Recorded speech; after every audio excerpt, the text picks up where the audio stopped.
오늘 이 시간 우리에게 주시는 하나님의 말씀 호세아 9장 10절에서 14절의 말씀이 되겠습니다. 호세아 9장 10절에서 14절에 있는 말씀 한 목소리로 합독하시겠습니다.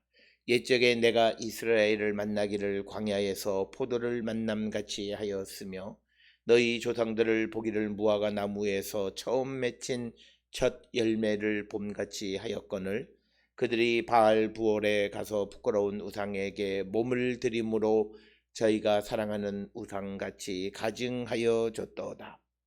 에브라임의 영광이 새같이 날아가리니 해산하는 것이나 아이 베는 것이나 임신하는 것이 없으리라.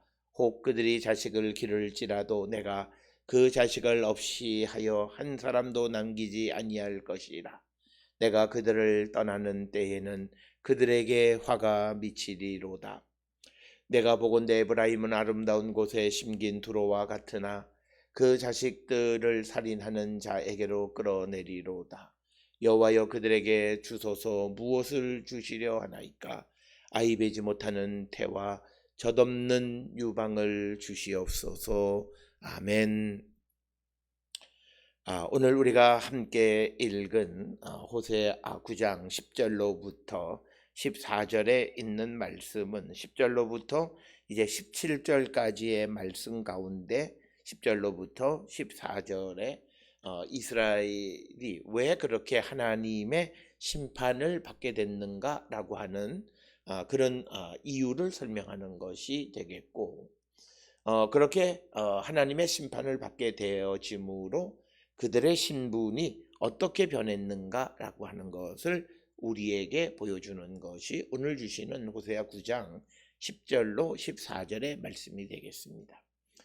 오늘 주시는 9장 10절로 14절의 말씀을 좀 더 세분하면 9장 10절에서 13절까지가 이제 이스라엘이 과거의 영광이 날아가 버리고 그래서 이제 그들에게 하나님의 심판이 임한다라고 하는 것. 그 다음에 이제 그런 이스라엘에 대한 14절로부터 17절까지가 하나님 앞에 간구하는 기도의 내용으로 되어 있습니다. 오늘 주시는 본문의 말씀에서 특별히 우리가 10절에 있는 말씀을 보게 되면 원래 옛적에 내가 이스라엘을 만나기를 광야에서 포도를 만남같이 하였으며 너희 조상들을 보기를 무화과 나무에서 처음 맺힌 첫 열매를 봄같이 하였거늘 그들이 바알 부올에 가서 부끄러운 우상에게 몸을 들임으로 저희가 사랑하는 우상같이 가증하여 졌도다. 오늘 주시는 본문의 말씀에서 원래 이스라엘 백성들은 하나님에게로부터 그렇게 사랑을 받던 그런 존재들이었다라고 하는 것을 우리에게 분명하게 이야기합니다. 그래서 그들을 마치 포도나 무화과 나무의 첫 열매로 비유합니다. 그처럼 하나님에게 그렇게 만족스럽고 하나님에게 기쁨이 되는 그런 나라가 이스라엘이었다라고 하는 것입니다. 그런데 그들의 그 위치가 변하게 된 것은 바로 10절 중반절에 나오는 바알 부올에 가서 그들이 부끄러운 일을 행했기 때문에, 즉 우상에게 몸을 들임으로 자신을 더럽혔기 때문이다 라고 하는 것을 말씀하고 있습니다. 우리가 잘 알다시피 이 바알 부올의 사건은 민수기 25장 1절로부터 이 3절에 자세하게 기록이 되어져 있습니다. 우리가 잘 아는 민수기 25장 3절에 이스라엘이 바알 부올에게 가담한지라 여호와께서 이스라엘에게 진노하시니라. 즉 하나님의 사랑을 받던, 그래서 하나님으로 말미암아 거룩한 백성이었던 이스라엘 사람들이 바알 부올에 가서 우상에게 몸을 들임으로 자기를 더럽힘으로 그들이 이제는 가증한 자가 되어졌다. 따라서 오늘 우리가 살고 있는 이 시대에 우리가 꼭 기억하셔야 되는 것은 내가 하나님의 사랑받는 자인가, 하나님께 가증히 여김을 받는 자인가. 그것은 내가 하나님의 말씀 안에 거하고 하나님의 말씀대로 살아가려 했을 때 우리는 하나님의 사랑받는 존재일 것이지만, 그러나 우리가 과거에 내가 어떤 종교적인 체험이 있다라고 하는 것을 빌미로 더 이상 주님을 만나는 것 없이 현재 범죄하는 삶을 살아가고 있다면 그는 우상과 같이 가증히 여겨지는 자이다라고 하는 겁니다. 따라서 하나님께서 사랑한다, 사랑하지 않는다는 것은 먼저 택한 자, 그런데 하나님이 택한 자들은 하나님의 말씀 안에 살아가는 삶을 살아야 되는데, 하나님이 아무리 택하셨다 할지라도 그들이 믿음을 벗어나고 믿음을 떠나고 그래서 자기를 더럽히면 그들은 가증한 자가 된다. 따라서 오늘 우리가 이 아침에 내가 하나님 앞에 어떤 존재인가, 내가 하나님의 말씀에 근거하는 삶을 살아가고 주님과 연계되어진 삶을 살아가느냐라고 하는 것에 대한 대답과 같다, 이렇게 말씀드릴 수 있습니다. 그래서 우리 모든 성도들이 왜 우리가 하나님의 말씀 안에 살아가야 하는가, 우리가 하나님께로부터 받은 은혜와 사랑, 영광을 지속하기 위해서는 우리가 늘 하나님과 소통하고 하나님과 교제하는 삶을 살아가는 자가 되어야 한다. 그러나 오늘 우리가 살고 있는 이 시대에 보게 되면 많은 사람들이 과거에 은혜 받았다 그러면서 지금 은혜 받지 못하. 그러면 어떻게 되느냐면 내가 지금 하나님의 말씀 안에, 하나님의 뜻 안에, 그리고 내 안에 인간의 욕망과 그리고 인간의 욕심과 그리고 남을 증오하는 마음과 미워하는 마음으로 가득 차 있다면 그는 우상과 같이 가증한 존재, 하나님 앞에 가증한 자이다라고 하는 겁니다. 한마디로 하나님의 사랑 밖에 있는 자이다라고 하는 겁니다. 우리가 주님을 찾고 주님을 찾는다라고 하는 말의 의미는 예수 그리스도를 영접하고, 예수 그리스도를 영접했다라고 하는 말의 의미는 내 옛사람이 죽고 새로운 피조물이 되었다라고 하는 것이고, 새로운 피조물이 되었다라고 하는 것은 육신의 지배받는 삶이 아니라 하나님의 영의 성령의 인도함을 받고 살아가는 것임을 의미합니다. 그래서 내가 살아가는 삶이 그런 삶을 추구하고 그런 삶을 살아가려 할 때 우리는 하나님의 사랑받는 존재이고 하나님이 소중히 여기는, 마치 포도와 같이 무화과 나무의 첫 열매와 같이 귀하게 여김을 받는 존재이지만, 그러나 내가 지금 하나님의 말씀과 하나님의 뜻 안에 살아가지 못하고, 그리고 하나님이 나를 택해 주셔서 내게 주신 것을 감사하는 삶을 살지 못하면 그는 우상과 같은 존재이다라고 하는 것입니다. 이 대비가 굉장히 과격한 대비인 것 같지만 성경은 우리에게 분명하게 이야기합니다. 이걸 우리가 분명히 깨닫고, 선택의 문제는 내가 하나님 편에서 무슨 일을 할 것이냐, 아니면 내가 내 멋대로 살아갈 거냐, 내 육신이 즐거운 삶을 살아갈 거냐, 하나님의 나라와 주님의 뜻을 위해서 살아갈 것이냐라고 하는 겁니다. 오늘 세상을 살아가는 많은 사람들은 자기를 위한 삶을 살아요. 그래서 무슨 사회적인 기업 다 그렇지만 결국은 자기예요. 말로는 무슨 신앙이 어쩌고 저쩌고 얘기하지만 결국은 자기가 편하고 자기를 위한 거예요. 그것이 결국은 가증하다는 거예요. 우리가 사는 삶은 우리는 하나님의 일, 주님의 일을 먼저 생각하고 나보다는 하나님 편에서 모든 일을 생각하는 성도가 되어야 한다라고 하는 거예요. 그래서 오늘 주시는 본문의 옛적에는 하나님 앞에 포도나 무화과 나무의 첫 열매처럼 소중히 여기고 귀하게 여기는 존재였지만, 바알부올에서 그들이 우상에게 몸을 드리는 더러운 일을 행했기 때문에 그들은 우상과 같이 가증해졌다는 거예요. 그런 사람이 주께로 돌아오고 회개하면 그들의 그 잃어버린 영광을 회복할 수 있지만, 앞에서 보여진 것처럼 이스라엘은 주님에게 돌아오기를 꺼려하고 변명하죠. 하나님의 말씀과 어긋난 삶을 살면 말씀대로 살아가려 하면 돼요. 그런데 그것에 대해서 자기 합리화를 위해서 이러쿵저러쿵 하면서 주께로 돌아가지 않는 자들은 영광을 회복할 수 없다라고 하는 것이 오늘 우리에게 주시는 말씀이 되겠습니다.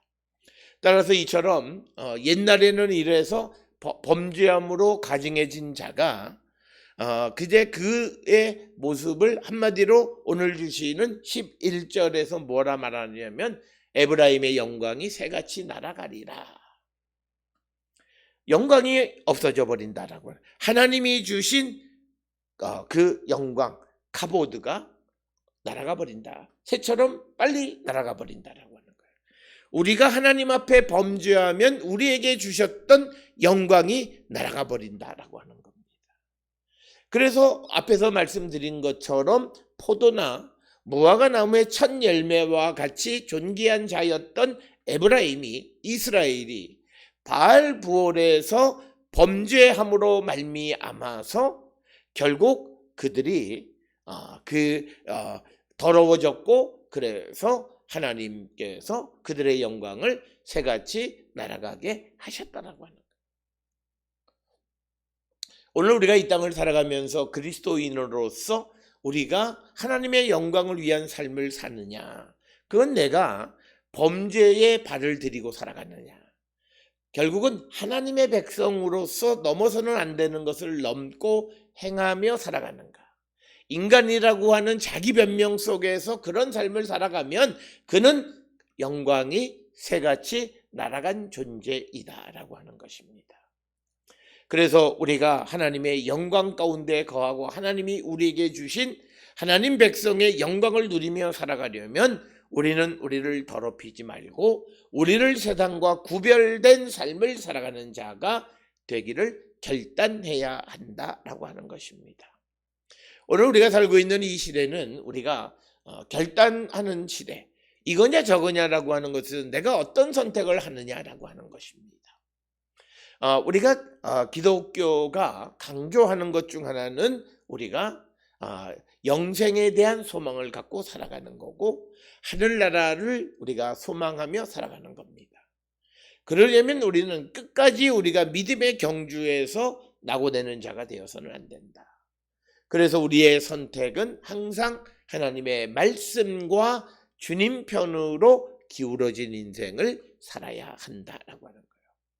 그런데 그 주님 편으로 기울어진 인생이라는 것이 형식만 기울어진 인생이 아니라 주님에게 기울어진 것 같으면서도 자기의 이익만을 추구하는 삶을 살아가는 것은 결코 주님을 위한 것이 아니다라고 하는 겁니다.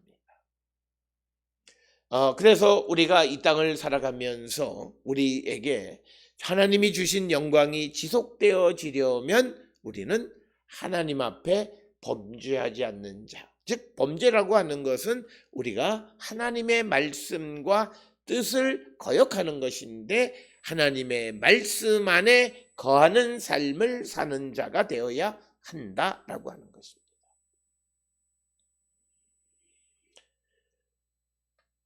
그러면서 11절에 에브라임의 영광이 새같이 날아가게 될 것이다 라고 이야기하면서 바로 이어지는 말씀이 우리가 해산하는 것이나 아이 베는 것이나 임신하는 것이 없으리라. 즉 오늘 주시는 본문에서 에브라임의 영광이 날아간 것이 후손이 없어지는 것에 비유하고 있습니다. 이것을 이해하려면 우리가 창세기 48장 19절에 보게 되면 야곱이 그 에브라임과 므낫세를 축복할 때 에브라임을 축복하는 것, 그래서 야곱이 축복할 때 그 동생인 에브라임을 므낫세보다 더 축복하는 모습이 나와요. 그래서 그의 아우가 그보다 큰 자가 되고 그의 자손이 여러 민족을 이루리라고 약속하신 거예요. 작은 자인 에브라임이 큰 자인 므낫세보다 더 크게 되고 여러 민족을 이룰 것이라고 약속하시고 축복해 주셨는데 그들이 범죄함으로 말미암아 에브라임의 영광이 날아가 버렸다라고 하는 겁니다.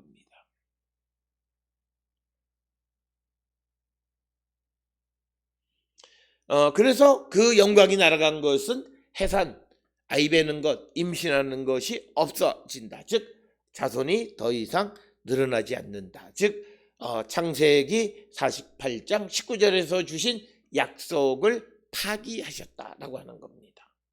오늘 우리가 하나님의 말씀과 주님의 뜻 안에 살아가지 아니하면 우리에게 주셨던 약속은 유보되거나 파기되어진다라고 하는 사실을 잘 알아야 합니다. 하나님의 약속이 우리에게 지속되어지려면 우리가 하나님의 백성의 온전한 삶을 살아야만 한다라고 하는 사실, 이것을 우리가 잊어서는 안 된다라고 하는 것을 우리는 꼭 기억을 하셔야 되겠습니다.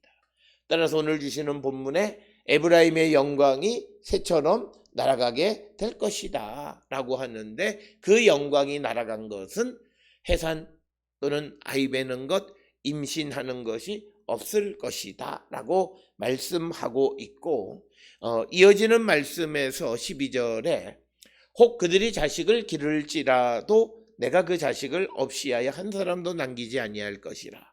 내가 그들을 떠나는 때에는 그들에게 화가 미치리로다. 그래서 오늘 주시는 본문에서는 또는 뭐냐면, 혹은 그들이 자식을 기를지라도 내가 그 자식을 없이하여 한 사람도 남기지 않겠다라고 하는 것은 어쩌면 이스라엘의 어떤 이 포로로 잡혀가는 그것을 상정하는 말씀이에요. 그러니까 아이가 더 이상 생산되지 않게 되어질 뿐만 아니라 혹은 아이가 있다 할지라도 그들을 남겨두지 않겠다라고 하는 것이 오늘 주시는 말씀이 되겠습니다. 이처럼 하나님께서는 이스라엘의 그 약속, 그것을 이루어 주지 않으신다. 그런데 하나님께서 그런 약속을 이루어 주지 않으시는 가장 큰 이유는 다른 것이 아니라 그들이 하나님과의 약속을 어겼고 범죄했기 때문에, 그 구체적인 사실이 바알 부올에서의 범죄임을 분명하게 이야기하고 있습니다. 따라서 오늘 주시는 이 말씀의 10절, 11절, 12절에서 우리에게 주신 하나님의 영광이 날아가지 않으려면 우리가 하나님 앞에 범죄하는 자가 되어서는 안 되고, 혹 내가 지금 범죄하는 자리에 서 있다면 주께로 돌아오기를 결단하는 자가 되어야 한다라고 하는 것입니다. 특별히 영광이 새같이 날아간다, 순식간에 없어진다라고 하는 의미입니다. 그래서 우리 모든 성도들이 무엇보다도 하나님의 그 말씀 안에 거하는 거룩한 백성들이 되어야 한다라고 하는 것입니다. 그러면서 이어지는 13절에서 내가 보건대 에브라임은 아름다운 곳에 심긴 두로와 같으나 그 자식들을 살인하는 자에게로 끌어내리로다 라고 하는 겁니다. 오늘 주시는 이 본문의 말씀을 통해서 우리에게 강조하는 것은 이 에브라임이 원래는 아름다운 것, 그것은 앞에서 말씀드렸던 11절에 하나님이 주신 에브라임의 영광과 관련이 있습니다. 그런데 그곳에 있는 자식들을 살인하는 자에게로 끌어내어지게 될 것이다, 이렇게 이야기합니다. 오늘 주시는 이 13절은 히브리어 본문 자체가 불분명하기 때문에 여러 가지 번역이 가능합니다.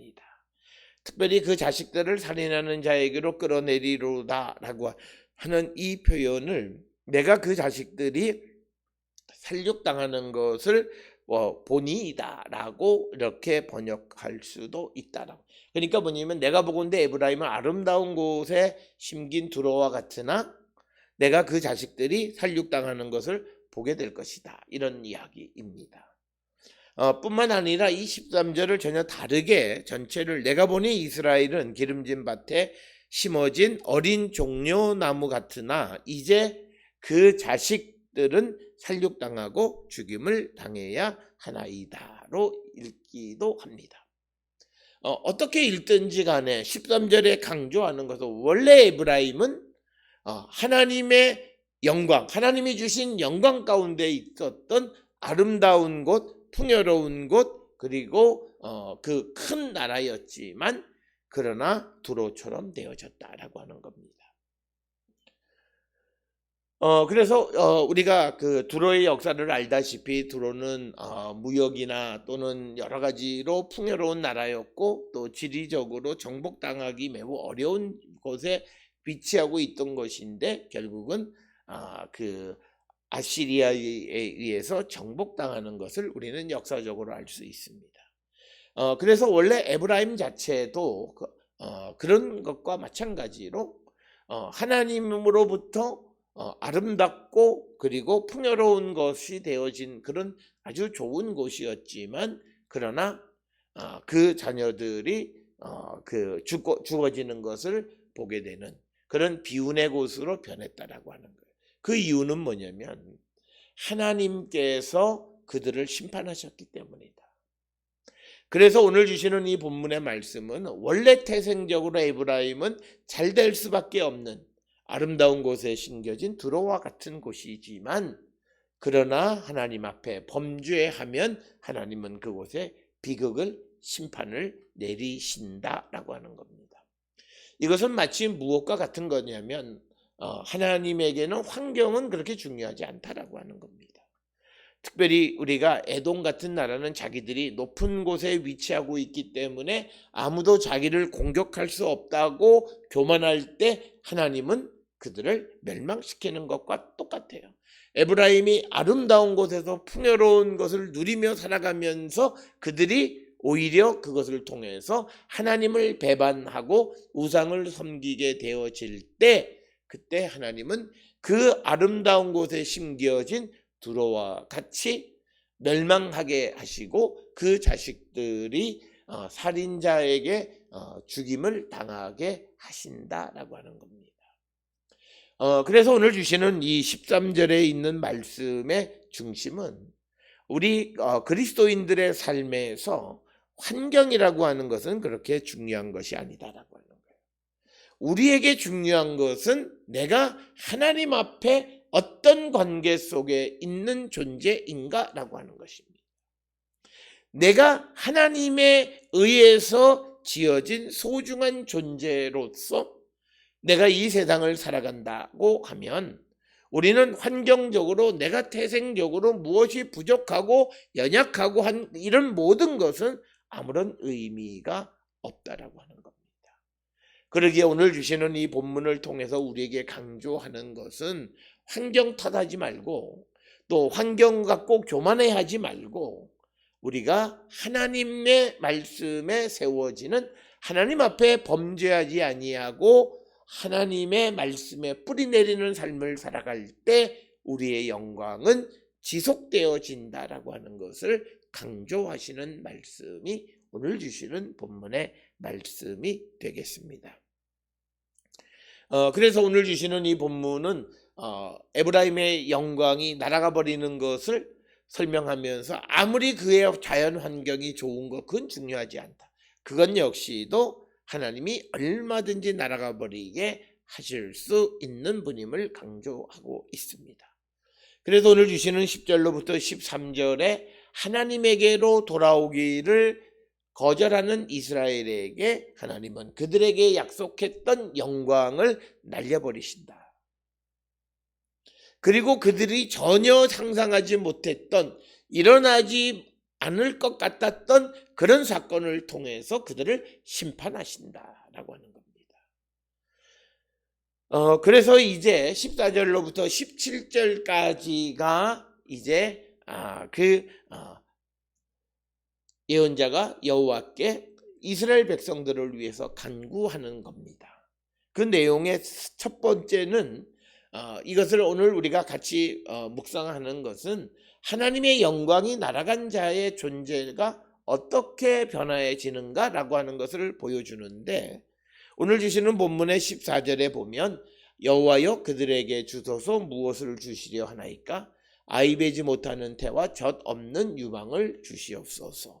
즉 예언자가 여호와께 이스라엘 백성을 위해서 간구하는 것이 아이 낳지 못하는 태, 젖 없는 유방을 달라고 기도합니다. 이 말은 무슨 의미냐면 예언자는 이스라엘 백성과 여호와 사이에 서 있는 사람이지만 그 역시도 사람 편에 있는 자입니다.